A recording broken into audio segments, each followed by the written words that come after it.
Bible study last night. Just a great time studying the Word. We were studying in Genesis chapter 40 and 41, the life of Joseph. And particularly, we were looking at the time that Joseph had to wait to go from the prisoner to the prime minister. It was a long time, actually. It's about 13 years in there, but we were particularly looking at the 2 years he had in prison after he was forgotten by the cupbearer. So you can go read the story, chapter 40, chapter 41 of Genesis. And we were talking about waiting, especially waiting during difficult times, and nobody wants to do it. Everybody hates waiting. Think about if you're on the bench of a sports team at the basketball game, and you can't get in because somebody's there in your place. And it's frustrating. It's hard to wait. Nobody enjoys waiting, but the wait is what produces so many amazing things. So there's two verses here I just want you to see, and then I want to challenge you. Joseph is in prison. He's actually he's got some leadership position in prison, and he interprets dreams for these guys. The cupbearer is one of them.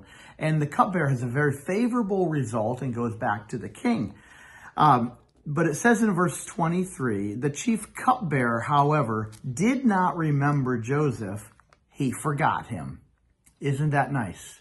You ever been forgotten? Do you ever feel forgotten? Do you ever feel like nobody's noticing you? I'm left alone. Nothing is going to happen to me. So Joseph was forgotten. Chapter 41 starts out in verse 1. When 2 full years had passed, Pharaoh had a dream. From the time Joseph was forgotten in prison to the time that he interpreted Pharaoh's dreams was 2 years. And the Bible says, I like how it uses this wording, 2 full years, 2 long years. How many know you've experienced seasons that are longer than the calendar says? During those 2 full years, Joseph waited.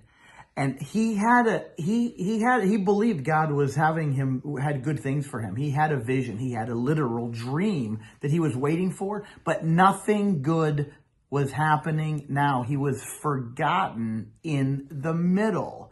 And so here's my question to us and my challenge to me and to you. We've all waited. We've all gone through trials. We've all had different degrees of trial. But I'm telling you, if you're going through a time of trial or a time of difficulty or a time of waiting now, don't compare it to other people's. That's not the issue.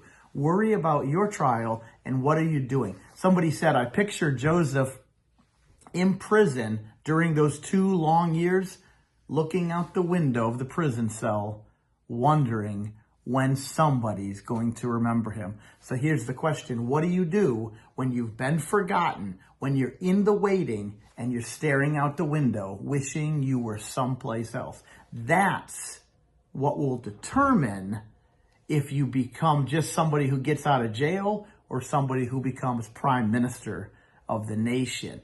Will you reach the fullness of God, or will you just exist after the trial? And during the waiting time, Joseph never got bitter. He never got angry. He never resented. He was never vengeful. What did he do? He was trusting God. Did he enjoy it? I can't even imagine he enjoyed it. But I'm telling you, you can go through difficult times. You don't have to enjoy them, but you can still trust